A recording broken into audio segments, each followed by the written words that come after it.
আসসালামু আলাইকুম, কেমন আছেন সবাই? নিশ্চয়ই ভালো। আজকে আপনাদের জন্য নিয়ে আসছি নতুন একটা রেসিপি, সিমের বিচি রান্না।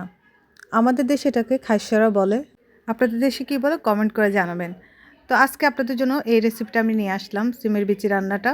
তো এর জন্য আজকে আমি এই সিমের বিচিটা রান্না করেছি আড় মাছ দিয়ে। আড় মাছ দিয়ে এটা রান্না করব। এক এক দেশে হয়তো এক এক প্রসেসে রান্না করে। আমি যত সহজে পেরেছি আপনাদেরকে রান্নাটা দেখানোর জন্য চেষ্টা করেছি। প্রথমে আমি এখানে আড় মাছ 5 টুকরো নিয়ে নিয়েছি, হলুদ আর লবণ আর হালকা মরিচ মিশিয়ে রেখেছি। এবং এখানে আমি 2-3টা নতুন আলুকে ছোট ছোট টুকরো করে কেটে নিয়েছি।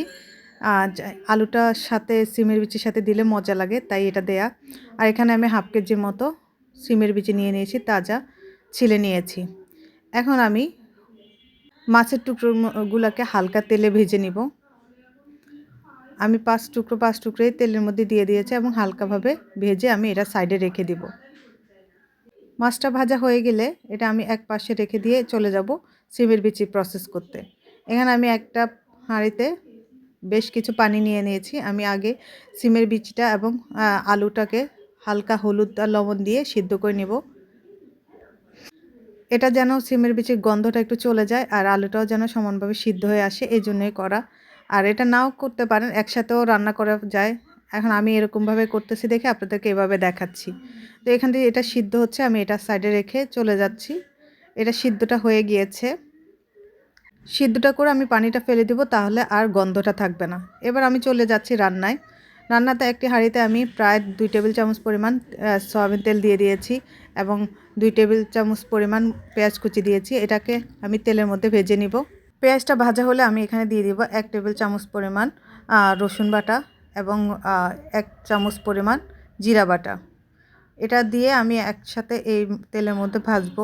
রসুন বাটাটা একটু ভাজা হলে আমি এটার মধ্যে জিরা বাটা 1 চামচ দিয়ে দিব।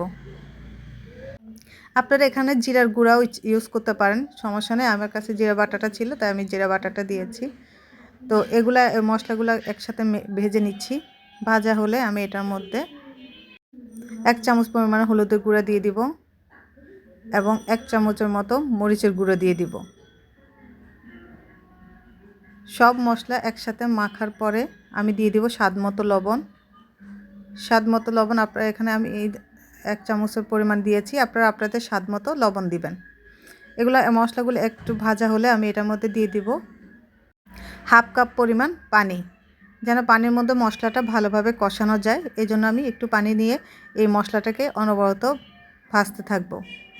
ভেজে পানিটা শুকিয়ে আসলে আমার মশলাটা কষানো হলে আমি এটাকে এখানে দিয়ে দিব সিদ্ধ করে রাখা সিমের বিচি আর আলুটা। এটা আমি হালকা হলুদ দিয়ে আপনারা সিদ্ধ করে নিয়েছি, আপনারা দেখতেই পেয়েছেন। এখন আমি এটার মশলাগুলোর মধ্যে এই সিমের বিচি আর আলুটাকে ভালোভাবে নেড়ে মিশিয়ে নিব। এটার মধ্যে কিছুক্ষণ ভাজবো।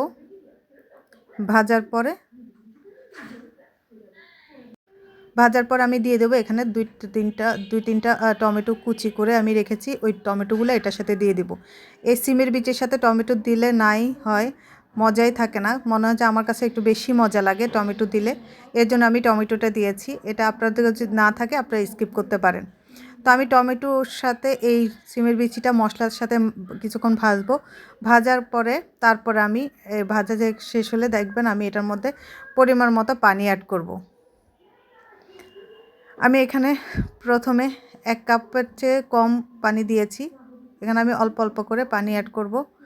ডালটা যখন আমি আগেই সিদ্ধ করে নিয়েছি হালকা, তাই আমার এখানে বেশি ঝোল লাগবে না। আমি এখানে প্রায় 1 কাপ থেকে 1.5 কাপ পরিমাণ পানি দিব।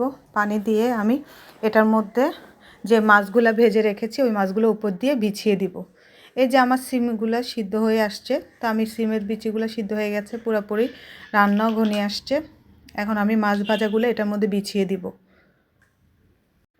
আমার মাছ ভাজাগুলো বিছিয়ে দেওয়া হলে আমি এখানে 5-6টা কাঁচামরিচ গোটা কাটা ছাড়া দিয়ে দিব, কারণ এখানে আমি লাল মরিচ অ্যাড করেছি। কাঁচামরিচটা দিব যেন সুন্দর একটা গ্রান আসার জন্য।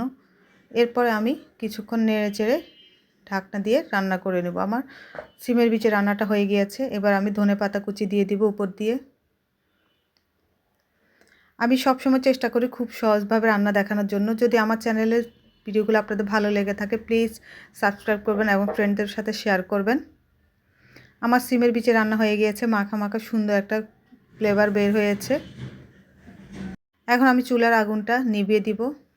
আমার সিমের বিচি রান্না হয়ে গেছে, মাখা মাখা ঝোল হয়ে গিয়েছে। এই তো আমার রান্না শেষ, এখন আমি সার্ভ করব।